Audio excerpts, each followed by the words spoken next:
Vamos dar aqui várias dicas, pessoal, para o seu treinamento secar mais rápido, certo? Então já clica no gostei, se inscreve aqui no canal. Lembrando que é hoje, 6 horas da tarde, a promoção da minha consultoria para as 30 primeiras pessoas. Mais informações aqui nos comentários. Aproveitem.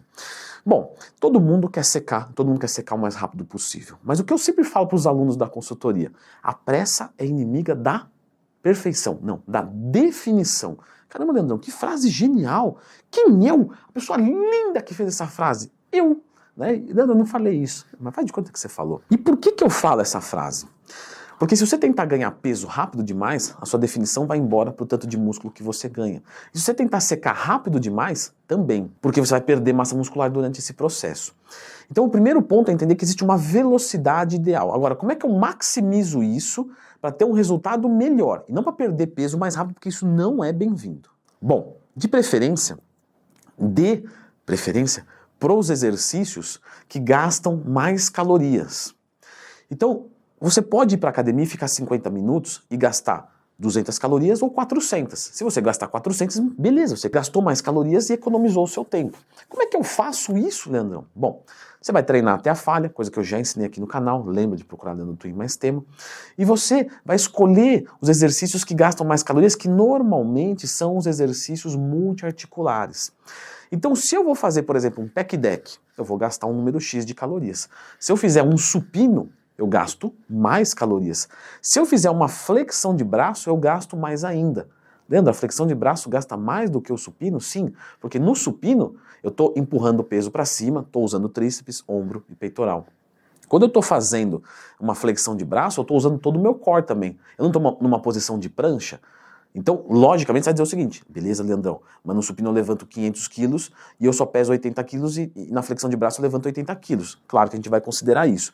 Eu estou assumindo que os dois exercícios vão até a falha, por exemplo, em 10 repetições. O que muita gente, quando vai fazer flexão de braço, não passa, né, muito de 10 repetições, principalmente no começo, ou nível intermediário, ou se a pessoa está um pouquinho mais pesada. Isso quer dizer que a flexão de braço é superior ao supino, que não pode ter supino? Lógico que não, pelo amor de Deus, gente. Logicamente, quando eu vou prescrever um treino para algum aluno da consultoria, eu tenho que primeiro pensar o quê? O que o corpo dele precisa. Só que, se ele precisa da parte superior do peito, e eu posso passar, né, porque nesse treino fica válido, o crucifixo inclinado ou o supino inclinado, eu vou dar preferência para o supino inclinado para ele gastar mais calorias. E isso vale para outros exercícios. Eu vou fazer, por exemplo, um agachamento livre. Eu vou fazer, por exemplo, ao invés de fazer uma remada na máquina, eu vou fazer uma remadona, né, com barra livre, onde eu tenho que estabilizar a minha coluna, preciso usar do meu posterior de coxa, do meu glúteo, da minha região lombar. E com isso, eu executo um movimento que vai pegar as minhas dorsais e também gasto mais calorias. Então, use os exercícios multiarticulares e para ficar mais fácil, tá? Porque a ideia sempre é o didatismo. O exercício que você cansa mais executando, ele provavelmente queima mais calorias. Vamos lá, eu vou fazer uma rosquinha concentrada ou eu vou fazer uma rosca direta. Qual que você cansa mais? Pô, Leandro, a rosca direta eu canso mais. Provavelmente ela gasta mais calorias. Eu vou fazer um tríceps pulley ou eu vou fazer barras paralelas. Pô, paralelo eu canso muito mais. Então é um exercício que gasta mais calorias. Com certeza, sempre fazer mais cardio. Tá? Logicamente não em excesso. Vamos entender assim que para a maior parte das pessoas, 1 hora por dia de aeróbico é um tempo muito bom, que normalmente não vai entrar num excesso e que se você passar muito disso, normalmente é desnecessário. Eu sei, a gente é acostumado às vezes a ver atletas próximo da finalização fazendo 2 horas de aeróbico por dia. Só que, fora o treino de musculação, lógico, fora que o carboidrato está zerado, né? Fora um monte de hormônio. Só que você lembra que ele está com 6% de gordura e quer baixar para 3%. Provavelmente não é o seu caso. Por exemplo, você está com 40% e quer baixar para 30%, pô, não precisa avacalhar tanto, tô tão ruim assim. Não, mas você quer baixar de 40 para 30, você não vai precisar de tudo isso. Inclusive, se você tentar fazer tudo isso de aeróbico, provavelmente você vai entrar em overtraining, porque dá para entrar em overtraining sim, com 2 aeróbicos e mais musculação por dia para uma pessoa natural em déficit calórico, e possivelmente você vai também se machucar, e não é necessário. Mas o sempre fazer cardio é uma opção interessantíssima, porque quem come mais e gasta mais evolui mais. Então vamos assumir que eu como 2.000 calorias e gasto 2.500, eu tenho 500 de déficit.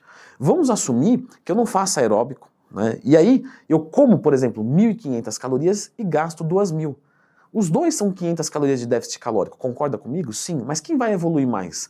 Quem come mais e gasta mais, vai ter um físico mais nutrido, mais bonito, vai ser mais fácil fazer o processo, porque vai comer mais, vai ter uma disposição melhor, vai ter um humor melhor. Então o cardio ele é essencial. Só que você pode optar pelo aeróbico que for mais conveniente de acordo com a sua situação. Eu comentei sobre isso no meu curso que está como montar um treino de periodização do zero, que o link está aqui na descrição, tem que falar rápido, igual a propaganda do Shop Tour, para você não perder o foco. Mas tem que divulgar para não ter que abrir um OnlyFans, né? Quando você vai fazer um aeróbico, por exemplo, no bulk, que você está com o carboidrato mais alto, ou quando você está em cutting, no começo do cut, que você está com o carboidrato mais alto, bulking é fase de ganho de peso, cutting é fase de perda de peso, beleza?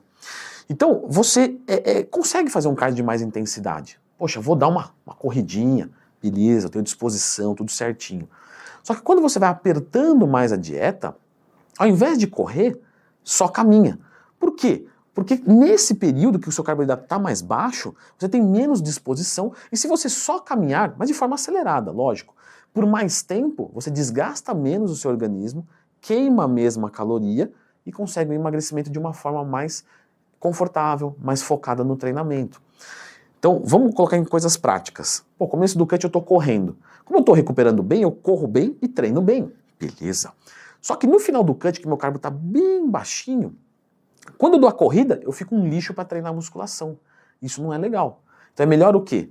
Eu estava correndo 30 minutos? Tá bom. Vamos fazer uma caminhada de 60? Vamos assumir que em 30 minutos eu corria a 10 km por hora. Então eu fazia 5 km em 30 minutos. Eu vou fazer esses 5 km em 60 minutos. Como? Com uma caminhada. Uma caminhada de 5 km por hora. Eu vou gastar a mesma caloria? Isso é bem complicado, tá, gente? Não dá para afirmar que sim, mas que pelo menos é uma caloria próxima, isso dá. Então você vai aumentar o tempo e fazer mais leve, para você desgastar menos o seu corpo, porque 30 minutos de corrida vai cansar mais do que 1 hora de caminhada. E aí você vai treinar bem musculação. Você também pode melhorar o seu treinamento fazendo um tempo de descanso um pouquinho maior. É muito comum a gente perder força no nosso treinamento. E perdendo força, a nossa intensidade de treino acaba caindo. Logicamente, isso é dentro do esperado, numa dieta de carboidrato baixo. O que você pode fazer para tentar ajudar, né, a manter a intensidade mais alta, que é um dos fatores determinantes para você manter a musculatura e, consequentemente, ter mais facilidade no processo de definição, é você aumentar o tempo de descanso. Então, ao invés de fazer, por exemplo, 30 segundos de descanso, não, faz 1 minuto, 1 minuto e meio, respira um pouco mais, volta e tenta fazer uma série um pouco melhor, né, do que se você fizesse com 30 segundos. E nunca se esqueça de colocar técnica avançada de treino, né? Até recebi uma pergunta sobre isso lá no Instagram, eu cobro caixinha de perguntas todo dia, se quiser me mandar a sua dúvida, @LeandroTwin. Já coloca para me seguir lá que a gente tem que bater a meta de 1 trilhão de seguidores até meia-noite. Então, o que eu deixo de orientação para vocês, de forma genérica? Coloca uma técnica avançada em cada grupo muscular. O peitinho tem uma, as costinhas tem outra. Pô, Leandrão, mas é um para tudo? Eu posso assim generalizar? Uma para tudo aí, né? Coloca aí. Não. Mas, uma por cada grupo muscular, você não vai errar, certo? Não vai ficar nem excesso e nem falta. Só que aí você vai falar, pô, mas nesse músculo aqui eu preciso de mais. Nesse músculo eu preciso de menos. Qual técnica eu vou colocar? Primeiro, coloca qualquer uma. Tá certo isso, Leandrão? É melhor do que nada, né? Para quem não tem nada, metade ao dobro, beleza. Agora eu vou entender que, por exemplo, na perna eu quero ganhar mais força. Então eu vou partir para uma técnica avançada de resting pause ao invés de drop set, que o drop set vai trabalhar mais resistência, porque trabalha com mais repetições e menos carga, ao contrário do resting pause, que é menos repetições e a mesma carga.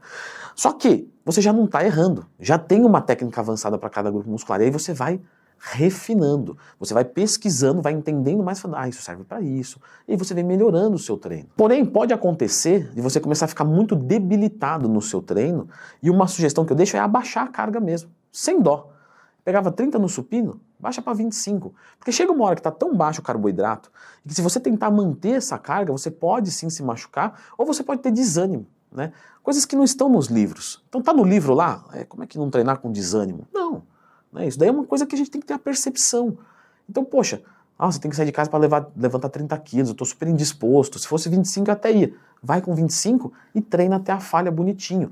Isso é treinar com inteligência. É treinar respeitando o Leandro. E o Leandro é uma pessoa, não é um amontoado de músculo, gordura, osso e órgãos. Porque aí é fácil, né? Aí o computador prescreve o treino. Agora, quando você personaliza, quando você humaniza, aí que você vai longe no processo. Só que você vai treinar até a falha. Leandrão, eu nunca consegui entender esse negócio de treinar até a falha. Eu vou deixar a indicação deste vídeo aqui. Lembra da promoção hoje da consultoria, 6 horas da tarde. Mais informações aqui na descrição. E dê uma assistidinha nesse vídeo como treinar até a falha na prática, dentro da academia.